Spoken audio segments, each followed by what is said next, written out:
Wendy wrote a novel before she even filed for divorce, like about 2 years before she filed for divorce. It was a novel, it had to do with immigration and trafficking of humans. And she basically, though, acknowledged in her book that this book was written to reflect a lot of life experiences she had, some of the things in her own life. And this book basically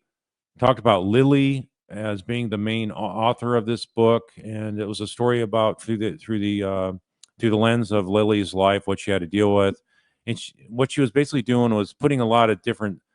spin on the things that were involving her life and Dan's life in terms of names. So it wasn't Tallahassee, it was Hiawassee, and instead of Wendy, it was Lily, and so there's a lot of similarities going on,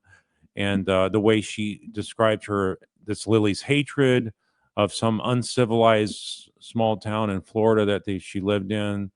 and there's also a lot of digs that are at the husband of Lily in that book as well, and so this is something that is very much showing how Wendy despised Tallahassee, and she told Jeff Lacasse all the time how much she hated it. It was a daily thing she brought up, how much she hated Tallahassee and how a nasty person, in essence, Dan Markel was. So this is, and that of course was not accurate, but it was part of her agenda of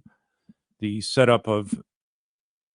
Jeff Lacasse to be the fall guy. So anyway, this book, if you read this book, it's a terrible read, but it's very insightful for showing what exactly was going through her mind even years before she filed it.